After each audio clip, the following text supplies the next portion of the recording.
Supreme court में 5 नए जजों के शपथ ग्रहण के साथ ही कुल जजों की संख्या 34 से बस 2 जजों की कमी रह गई है। यानी अब 32 जज सुप्रीम कोर्ट में काम कर रहे हैं। उम्मीद की जा रही है कि 2 जजों की नियुक्ति का वारंट अगले 1 हफ्ते में जारी हो सकता है। सरकार ने जिस तरह से सुप्रीम कोर्ट में भरोसा दिया था, उन्होंने कहा था कि रविवार तक माय लॉर्ड हम 5 नामों पर क्लियरेंस दे देंगे, यानी उस पर निर्णय कर लेंगे। और रविवार से पहले ही शनिवार को ही सरकार ने इसमें फैसला किया। सोमवार को शपथ ग्रहण भी हो गया।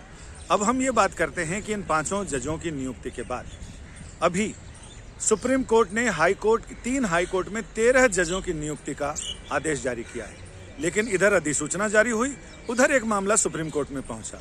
यानी सीनियर एडवोकेट जो मद्रास हाई कोर्ट में प्रैक्टिस करती हैं, सुप्रीम कोर्ट में भी प्रैक्टिस करती हैं, विक्टोरिया गौरी, उन्होंने उनके नामजदगी पर यानी उनके नामांकन पर, उनकी अधिसूचना पर वहां के वकीलों ने, बार एसोसिएशन ने आपत्ति जताते हुए सुप्रीम कोर्ट का दरवाजा खटखटाया है। सुप्रीम कोर्ट ने मेंशनिंग पर सुनवाई की और उसके बाद चीफ जस्टिस ने कहा कि वो मंगलवार को इस मामले में बेंच तय कर देंगे और बेंच सुनवाई करेगी। यानी ये ऐसा अनूठा मामला होगा जिसमें अधिसूचना जारी होने के बाद सुप्रीम कोर्ट में लोगों ने याचिका लगाई है और उसमें यह कहा है कि जिन नामों को स्वीकृति मिली है, यानी सुप्रीम कोर्ट कॉलेजियम ने जिन नामों को मंजूरी दी और केंद्र सरकार ने जिन नामों पर अपनी अधिसूचना जारी की है जिनको जज बनाने को लेकर, उनकी राजनीतिक, उनकी वैचारिकता, उन्हें लेकर लोगों को आपत्ति है। और इस पर वकीलों के एक ग्रुप ने सुप्रीम कोर्ट में अर्जी दाखिल की है। लेकिन क्या है सुप्रीम कोर्ट से कॉलेजियम के जरिए जजों की नियुक्ति का पूरी प्रक्रिया क्या है, कैसे जज की नियुक्ति करते हैं। और भारतीय संविधान की, भारतीय न्यायपालिका की खूबसूरती भी यही है कि यहाँ जजों की नियुक्ति करते हैं। लेकिन ये नियुक्ति कैसे होती है, इसकी प्रक्रिया क्या है, सेकंड जजेस केस क्या है, उसका फैसला, इस बारे में हम बात कर रहे हैं। सुप्रीम कोर्ट में अधिवक्ता हैं नीरज गुप्ता जी। नीरज जी से हम बात करते हैं। नीरज जी, ये कब से कॉलेजियम सिस्टम शुरू हुआ? मेरे ख्याल से 1996 से। देखिए, हाँ, दो डिकेड से ज़्यादा हो गए इसके विषय में। और जहाँ तक अपॉइंटमेंट की बात है हाई कोर्ट और सुप्रीम कोर्ट जज के विषय में, हाई कोर्ट के जजेस का अपॉइंटमेंट अनुच्छेद 217 और सुप्रीम कोर्ट के जजेस की नियुक्ति अनुच्छेद 124 के अंतर्गत होती है।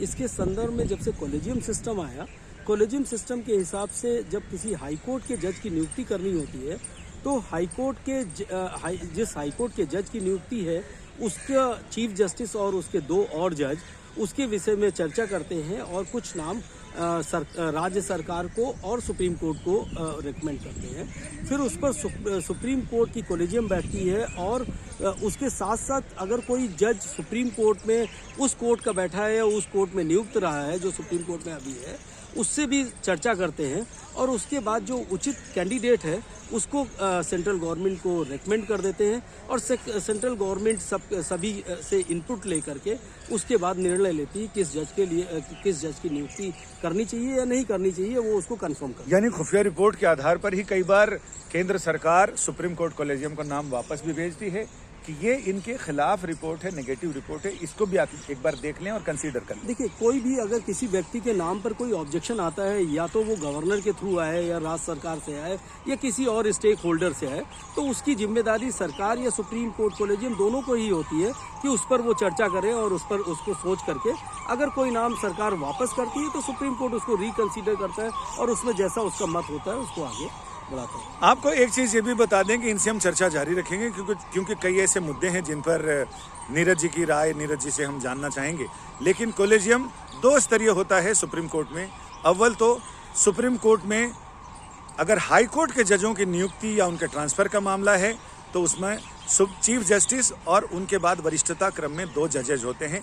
और सुप्रीम कोर्ट में अगर जज की नियुक्ति का मामला है जिस पर फैसला करना है तो वो कॉलेजियम 5 जजों की होती है जिसकी अगुवाई चीफ जस्टिस करते हैं और वरिष्ठता क्रम में 2, 3, 4, 5 ये जजेज उसमें शामिल होते हैं। यानी 5 वरिष्ठतम जजों का समूह कॉलेजियम कहलाता है, जो सुप्रीम कोर्ट के जजों की नियुक्ति की बातें फाइनल करता है और सिफारिशें भेजता है।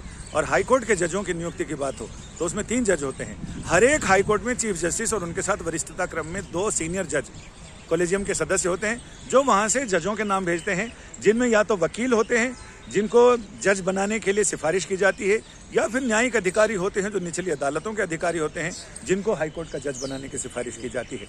इसमें अभी तक ये नहीं है कि सुप्रीम कोर्ट कॉलेजियम की सिफारिशों के बाद सरकार कितने दिनों तक उसे अपने पास रख सकती है, उस पर फैसला लेना ही होगा। कोई समय सीमा इसके विषय में निर्धारित नहीं है। जो भी उचित समय होता है वो सरकार लेती है और उसके हिसाब से सरकार आगे चलती है। बहुत बार ऐसा देखा जाता है कि जो कॉलेजियम ने रिकमेंड किया सारे नाम सरकार एक्सेप्ट कर लेती है और नोटिफाई कर देती है।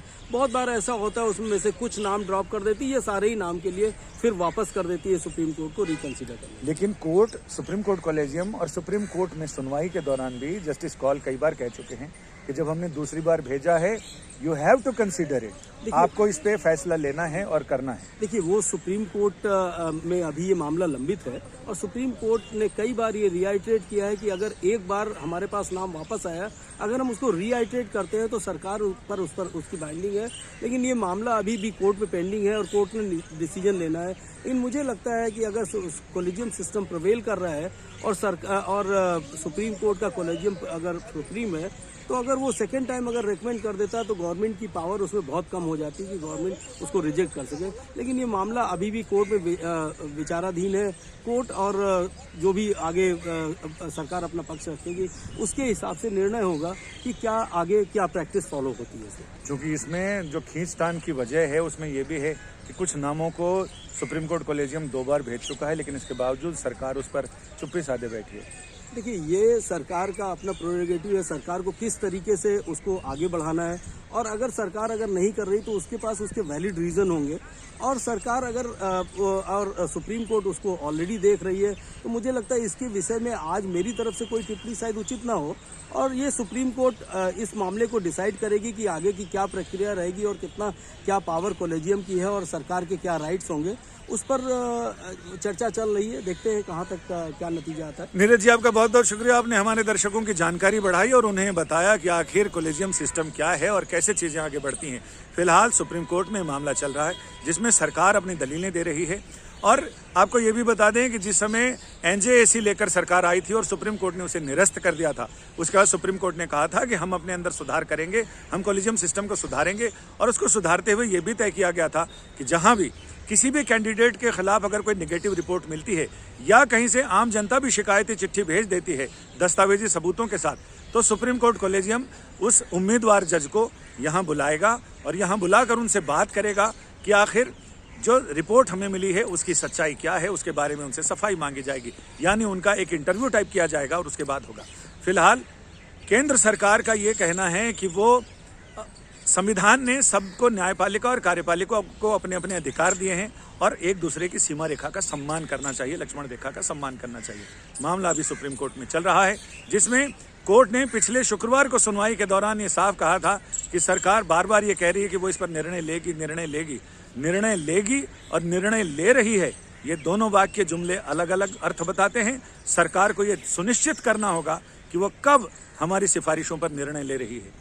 केंद्र सरकार ने रविवार तक की मोहलत मांगी थी, लेकिन इसके बाद सरकार ने खुद ही शनिवार को ही इन 5 नामों को अपनी मंजूरी दे दी, अधिसूचना जारी कर दी। राष्ट्रपति जी के यहाँ से वारंट भी जारी हो गया और सोमवार को इन 5 जजों ने शपथ भी ले ली है।